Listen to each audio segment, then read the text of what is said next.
Hello, everyone. Welcome to Refugee Welcome Collective Lunch and Learn series. In these sessions, we aim to bring you interesting and timely information. Whether you are a volunteer, community sponsor, resettlement agency staff, a local advocate, or just someone who's interested in learning more, we hope that you enjoy today's session, Breaking Bread, Building Bridges, the Power of Food, and Fostering Cultural Integration.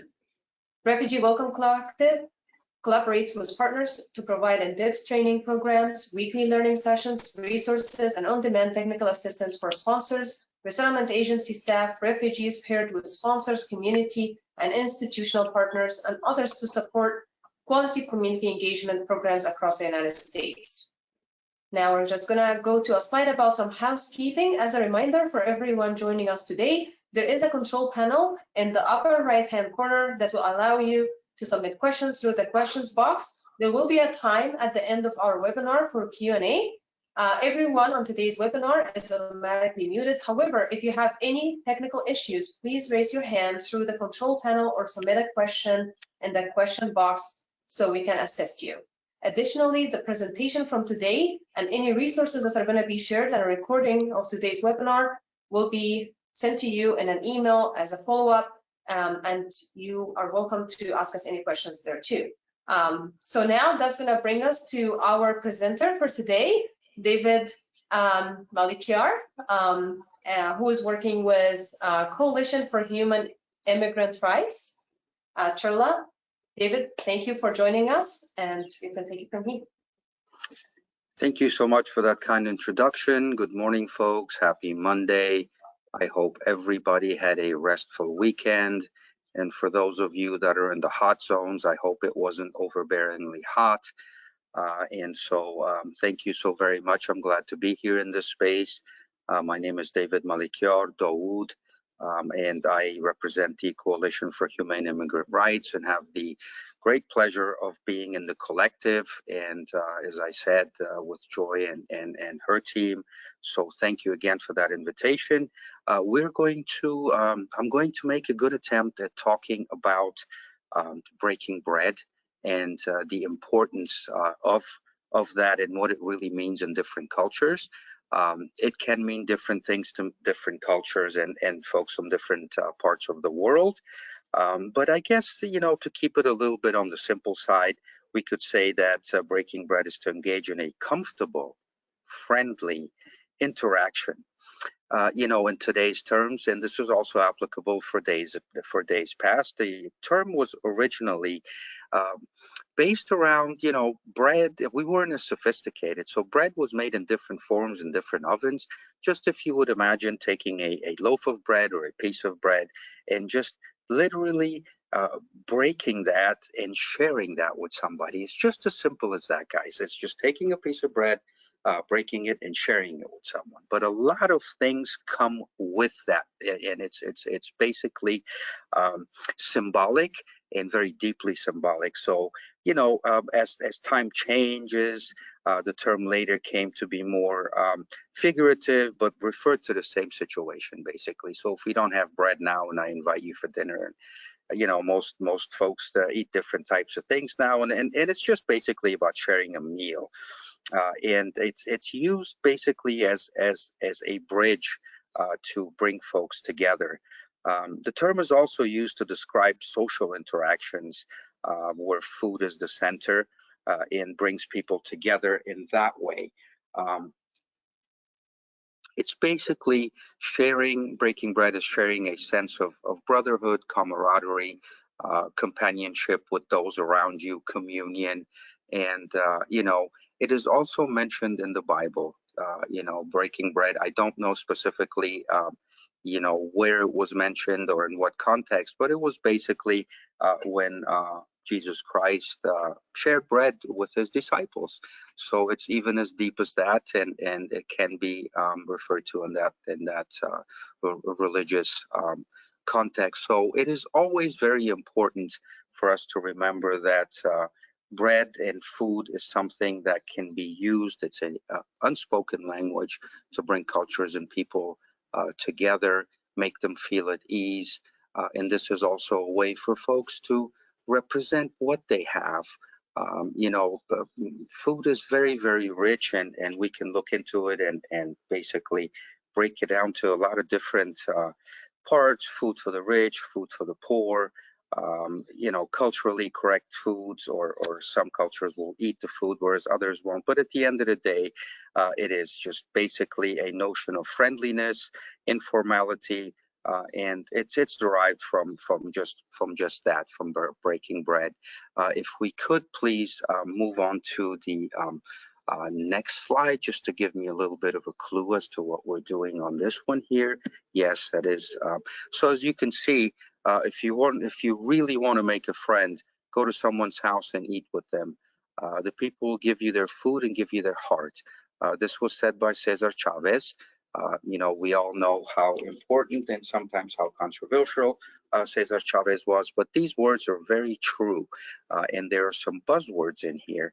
It talks about house, so this is very important to us. This is our central point. This is where we live. This is where we operate out of. This is basically where we are most comfortable. And then there's food that is also included in this. And then there's the word heart. And these are very, very important words, and words that we use in our everyday lives. Our heart's very important, and so is our house, and so is the food, and they're all connected with one another.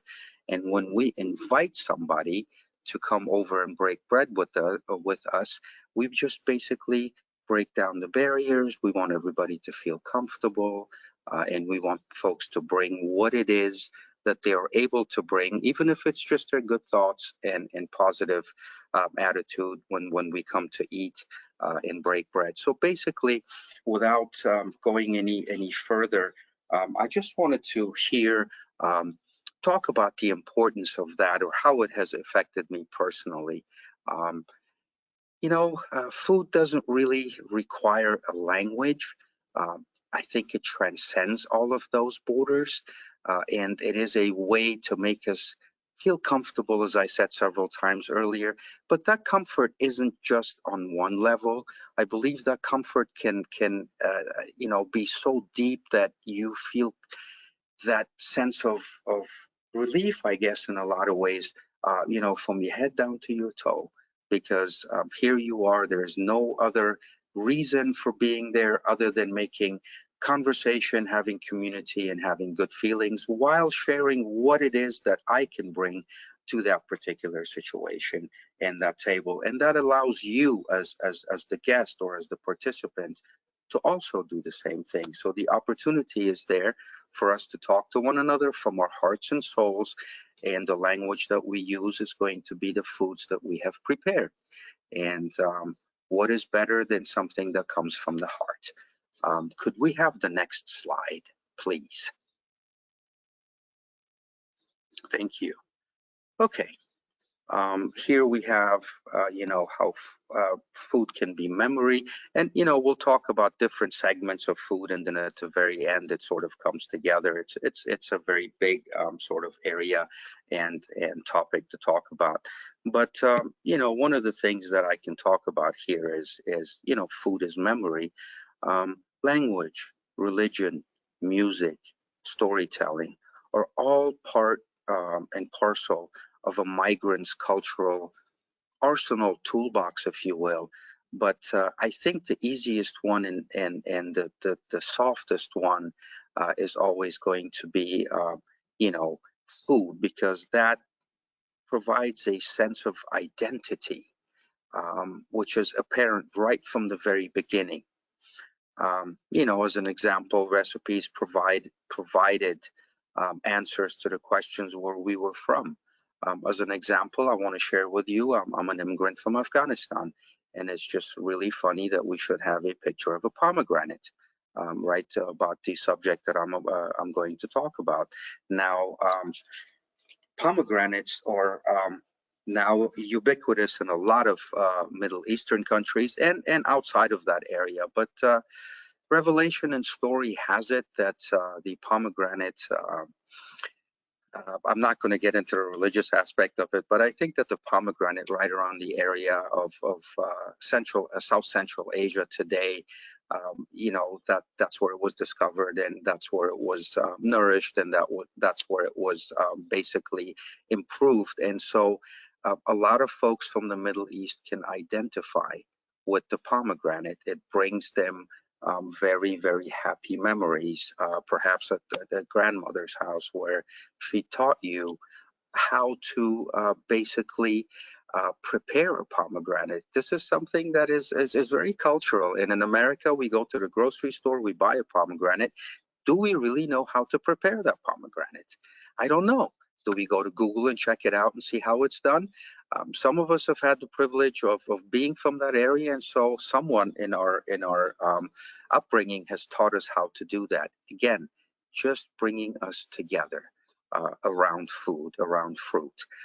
You know, recipes provided the answers to questions: where we're from, what values we hold close. The story of ancestors, as an example, that traveled from Kashmir onward to Gilan, which is in Iran, then to London, and eventually to California. This could be the story of a pomegranate, as well as the story of many other foods that we have. Um, Food has also connected us in a lot of ways, talking about food and memory. Um, you know, the world didn't always have the tomato as such as it is now. It was highly prized. And so as a result of that, it became important. It was something that then, as time went on, was distributed the world over. And I think there is no cuisine in the world right now, or very few, that cook not using the tomato. The same thing can be said for the potato. Which also, as a result of you know, expansion and travel across the world, for whatever reason that may have been, was it for riches, was it for building empire, for whatever reason that was, that's not something we're going to get into. But at the end of the day, foods were brought over from one continent to another and then spread from country to country, and that is also part of the memory of food and how it relates to us. You know, we have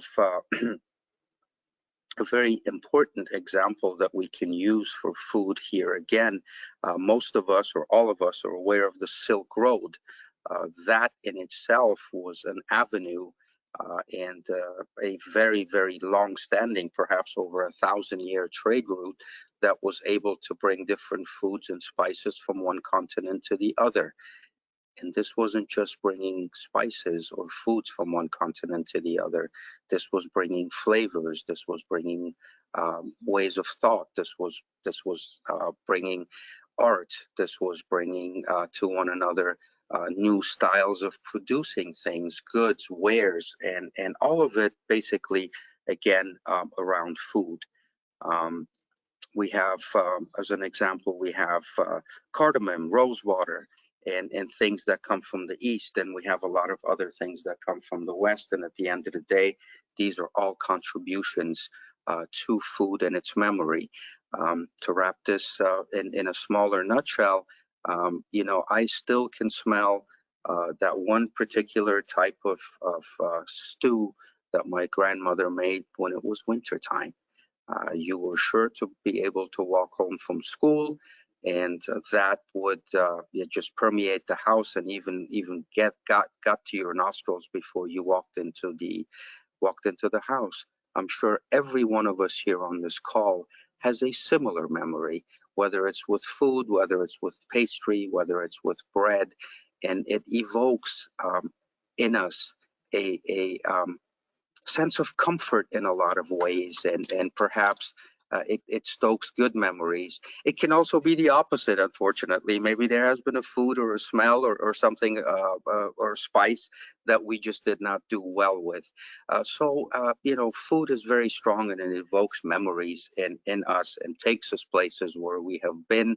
Sometimes it wants to take us places where we haven't been, and that is where, you know, our openness to food and what it represents is also something very important in a personal choice that we sometimes make, and that helps us um, feel a little bit more comfortable. Sometimes we can't bring um, you know, as immigrants, we've had different types of experiences, and we've all had to travel or move or relocate for a reason or another. But again, food is something that centers us and brings everything to a lower level, to a familiar level to us. And so, yeah, you know, something very comforting and something to always think about.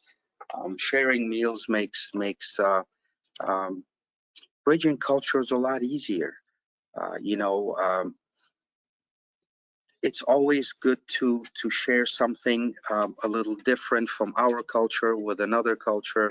Something really good may come out of that mesh, and maybe something that's useful we can rely on and use going forward. Another thing I'd like to share with you here is how we eat. May we please go to the next slide? Thank you. Another thing that I wanted to share with you is how we eat food. Do we use a spoon? Do we use silverware? Do we use chopsticks? Do we use our hands? Each and every one of those eating styles has a purpose, has significance. And as an example, eating by hand versus eating by a spoon, perhaps you eat a little bit slower. Maybe that is something that is beneficial to, you know, our digestive system. Eating with a spoon, maybe, you know, it's a lot more practical when eating some foods. It is just dependent on the culture. In some cultures, like in many parts of my own country, people eat by hand, and so the unleavened bread is what is used to be the vessel or the transporter of the food that you're eating. So not only does food nourish us, it increases, you know, to be a little bit scientific, guys, I thought I'd throw that in there too. You know, is not only does food nourish us, it increases dopamine and serotonin in our brains, which are all part of making us, you know, feel better, feel worse, feel elated, feel not so happy. So they play into our brains and how we feel, and it also connects us um, to the environment. But food heals us all emotionally. I really feel that way. You know, trauma can happen when you don't know what to do in certain situations. You're suffering because of separation, because of migration, yet many other things can also be part of that. And, you know, food reminds us of our identity, our sense of self and where we come from. And again, those unique flavors and aromas and colors and textures are comforting at the end of the day. It's not just that we use them to put into the food or to make a certain recipe out of it.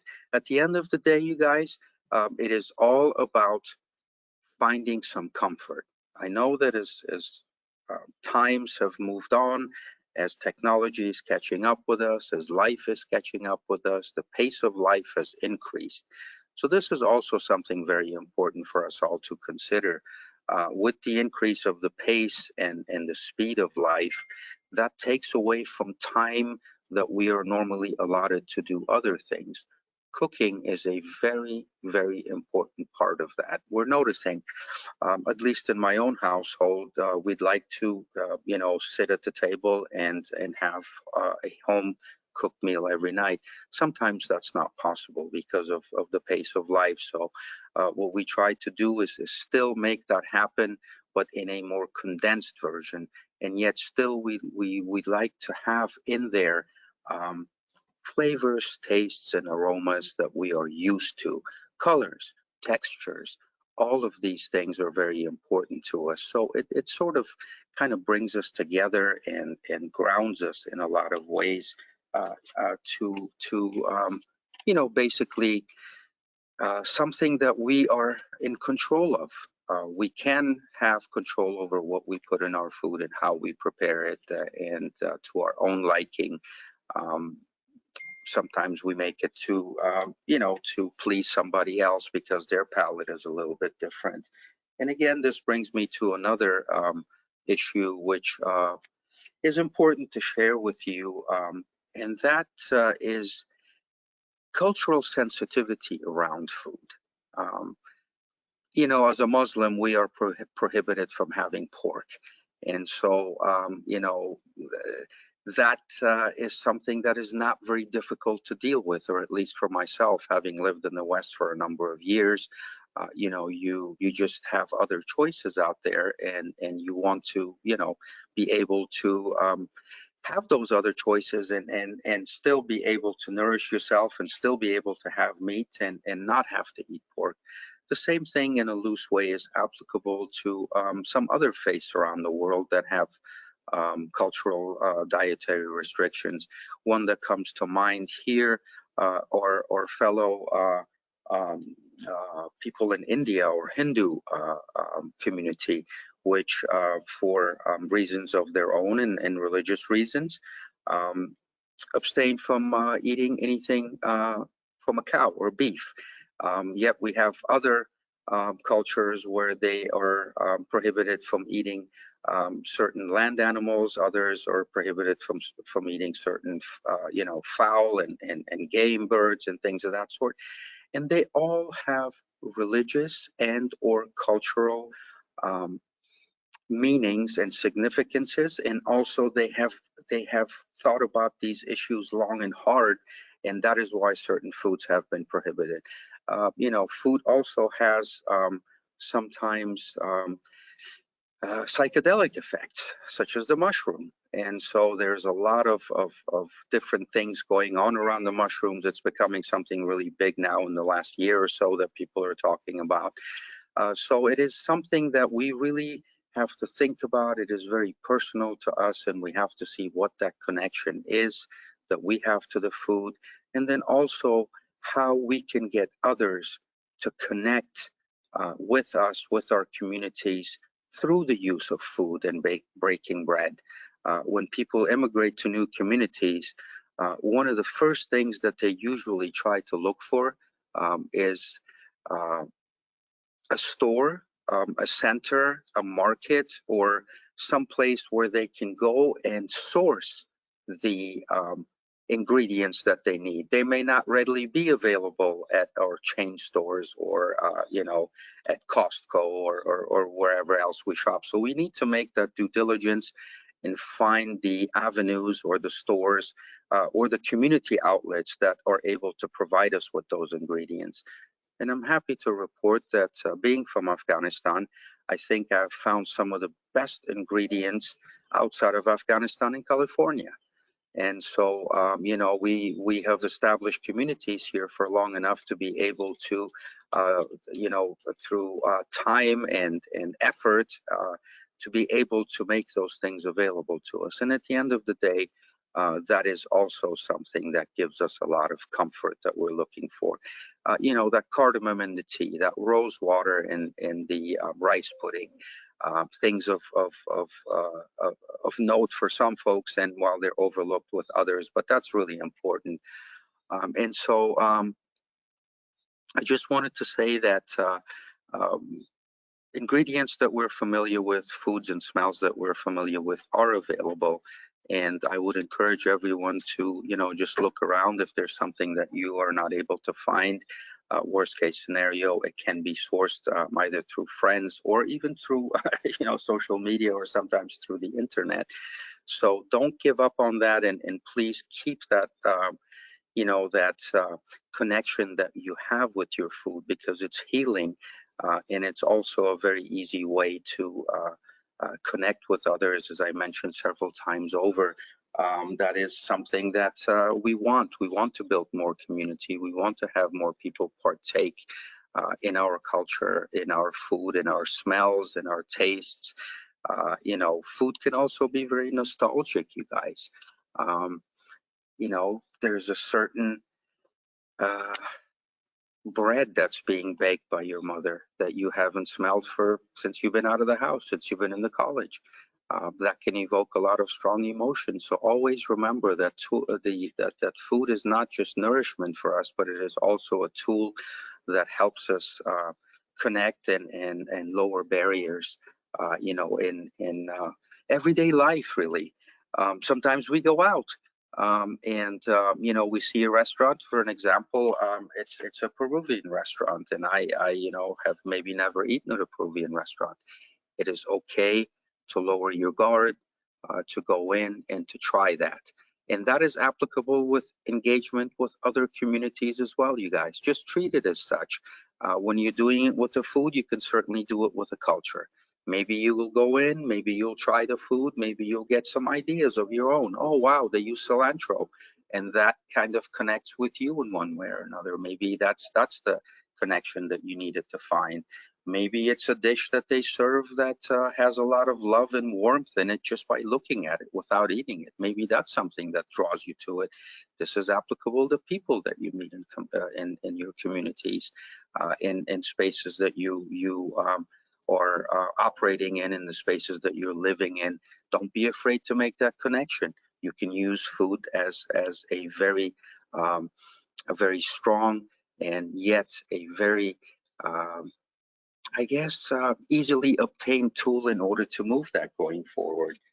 So, you know, never be too shy to try new foods, and never be too shy to engage in other communities. You would be very surprised as to what the outcome of this may be.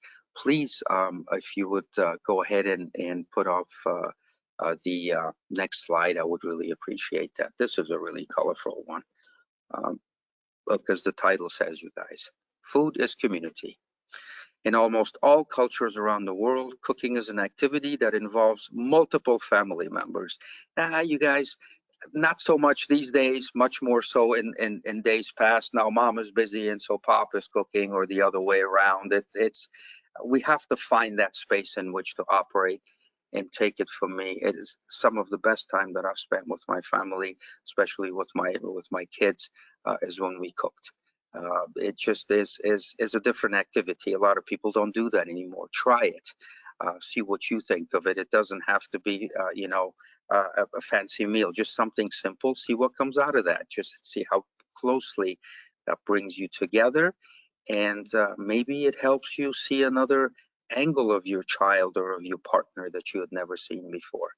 And so cooking is the activity that involves multiple family members, yes, neighbors in America, block parties, 4th of July, you know, the hot dogs and all of that. Again, culture, something that we all know about American culture. We tie the 4th of July in with barbecues, hot dogs, fireworks, and all the others. But it's usually, you see, it's not just one or the other, but food is an integral part of that. So very important.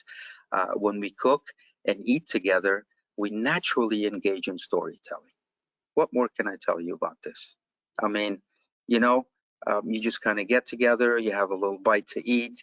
Uh, there's many people standing around. Some of the best conversations that we have had has been in situations and in settings such as this one. Um, Potluck parties at the office for those of that that have had the opportunity to do that, or a potluck maybe at the community center, or a potluck at the park where we get together with others during holidays and festivals. And so, excuse me, just one second, folks. There's a little, okay. Problem averted for now. A little glitch there on the computer. Nonetheless, so again, almost in all cultures around the world, cooking is an activity that involves multiple family members, neighbors, relatives, and friends. When we cook and eat together, we naturally engage in storytelling. Storytelling is where it's all about. That is what I am making an attempt to do this morning. I hope I'm fairly successful at it, but you'll tell me that at the very end. And food is instrumental in building connections, integrating, guys, integrating vulnerable, marginalized communities, such as our refugee communities. And by marginalized, this is in no way detracting from the community, but we are marginalized in a lot of ways, and we don't take that as a negative. We just take that as a temporary status. But having said that, you know, this is again a way for communities to come together. I'll speak to you about a very good experience that I had years ago, I had the pleasure of working with a large group of folks from Somalia. And this was my first in-person interaction with folks from Somalia. And we were in a large setting. There was at least 35, maybe 40 people there. And so it came to the point where, you know, the Somali community offered to cook dinner for this entire group for one night. And so they did.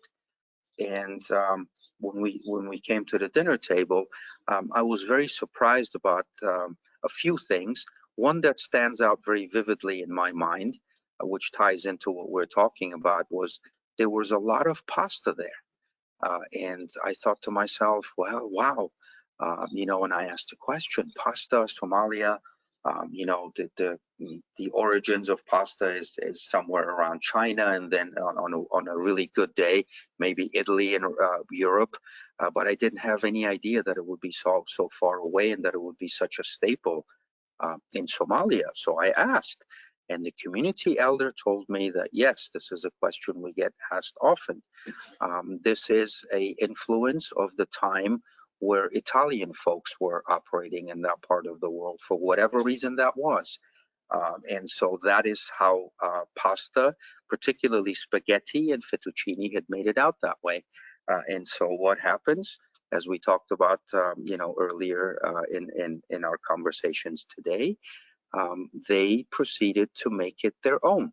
They used the pasta as a base, but then everything else that went with it was food that came from their heart and from their geography and things that they were very familiar with. So what I'm saying to you guys is look at where the connection is, and look at how far that connection is, and look at how strong it is that it stays to this day. Now, this obviously crosses over and intersects.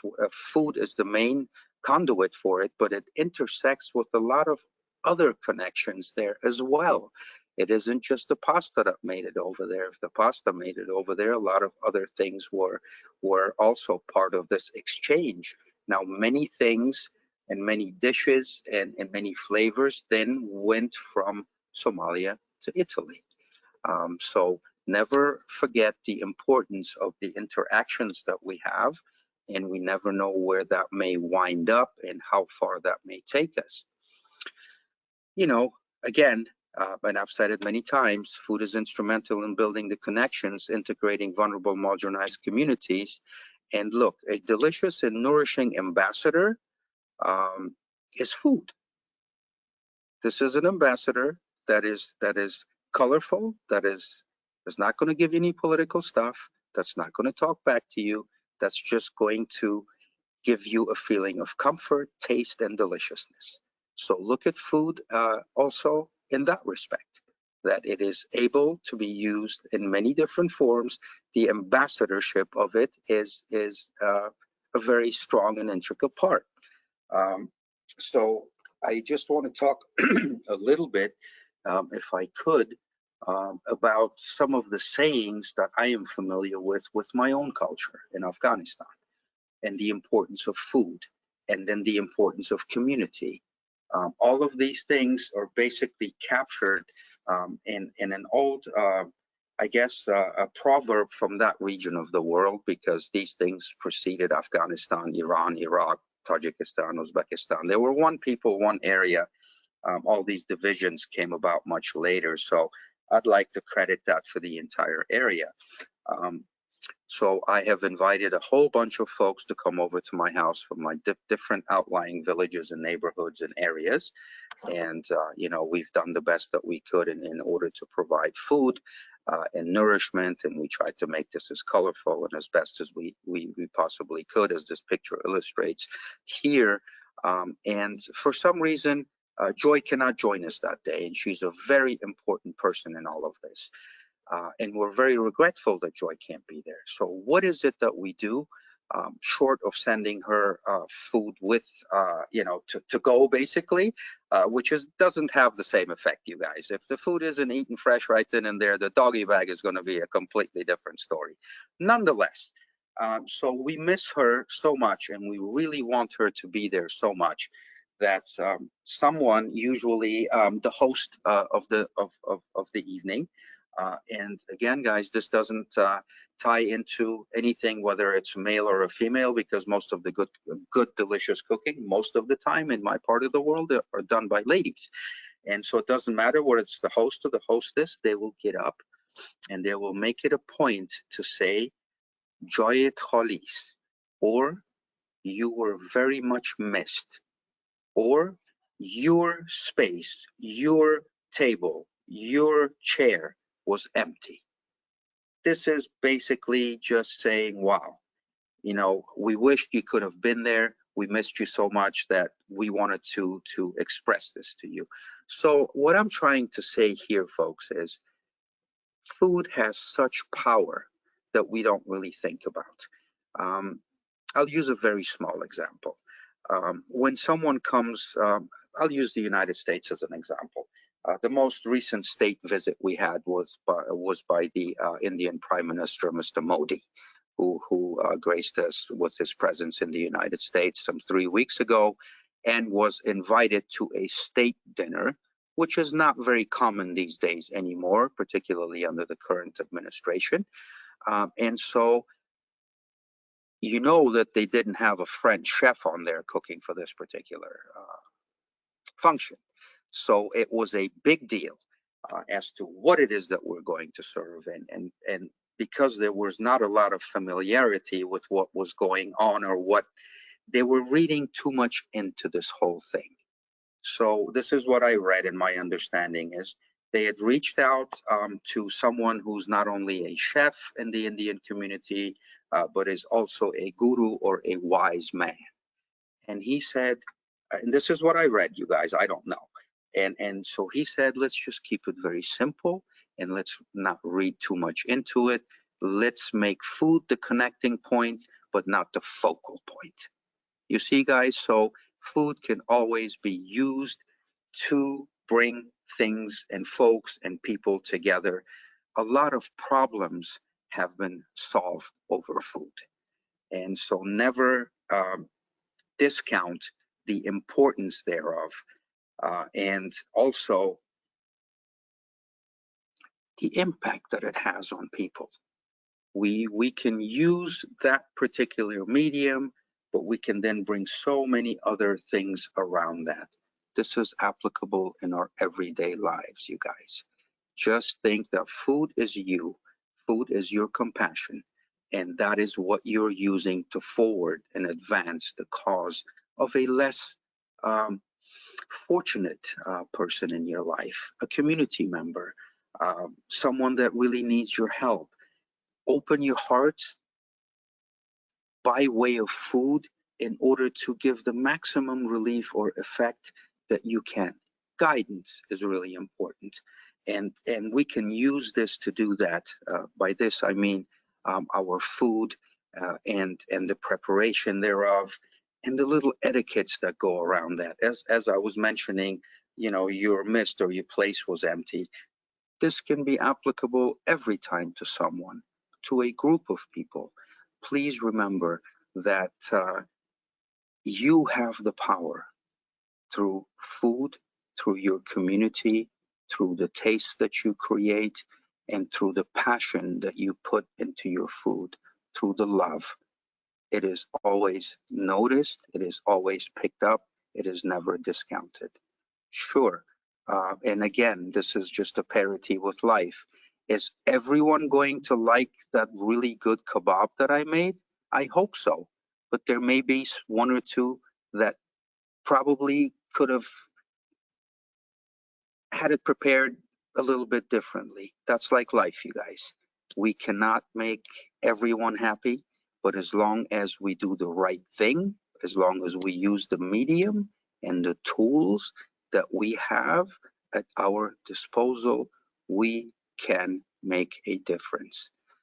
Our communities, we need to work together, we need to stay together, we need to advocate for one another through, as one example, as one medium, food, in order to make sure that we've brought people closer together, that we have brought conflicts closer to a resolution, and that at the end of the day, we have tried to make all of this a better place using this particular tool always remember the other thing I want to mention. Do we have another slide left, folks, or is this the one?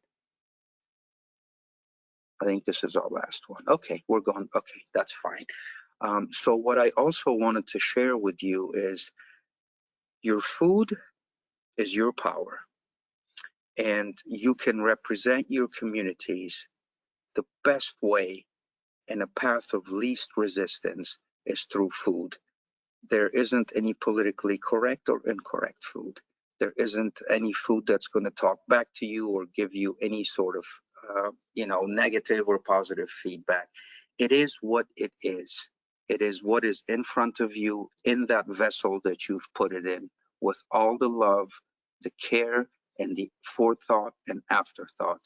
And always know, guys, that your food is going to be colorful, and all of those colors represent one thing or the other about you.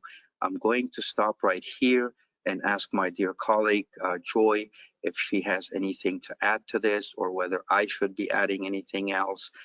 And I know I have been long-winded. I appreciate each and every one of you for giving me the time and the opportunity to speak with you. Joy, please, if you have anything, feel free. And if we don't have anything from that side, I think that we can then make our way over to the Q&A. Thank you so much.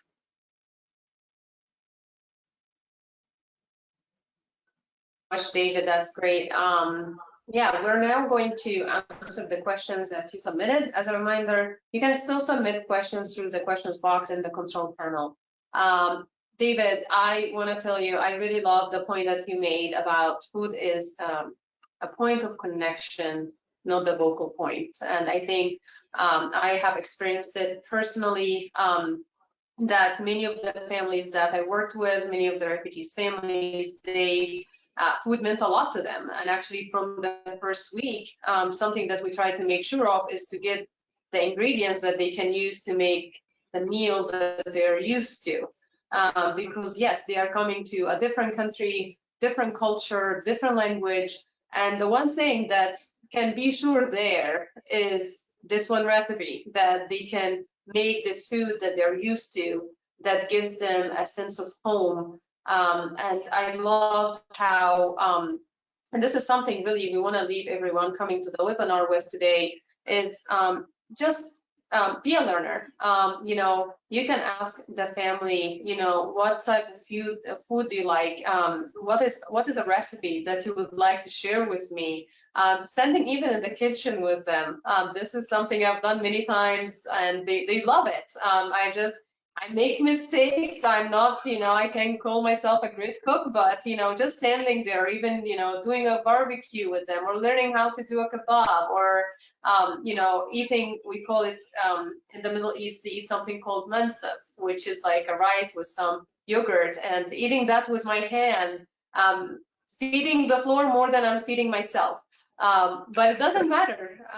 For them, it's a point of connection. It's this oneness that they feel like being part of the community. So as we try their food, as they try our food, there's this mutual connection that happens. There's this, they call it the language of love, the unspoken language of love. And actually in many cultures, they would say that eat more if you love me more. So they would tell you, no, you didn't eat enough, eat more to show me your love. And so they're showing us their love through the food, and actually building that connection through that.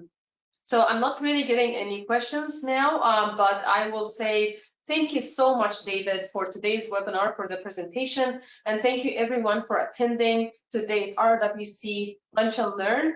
We would like to hear from you and receive your feedback on today's webinar and hear your suggestions for future Lunch and Learn topics. We ask that you take a moment to just complete the survey. So if you can use your phone to scan the QR code on the screen, or you can follow along on the link in the chat, and just let us know what other topics you would like us to have in our webinars. And again, you will receive an email with the recording of this webinar in the next couple of days. And on behalf of RWC, thank you so much for joining us, and have a great rest of your week.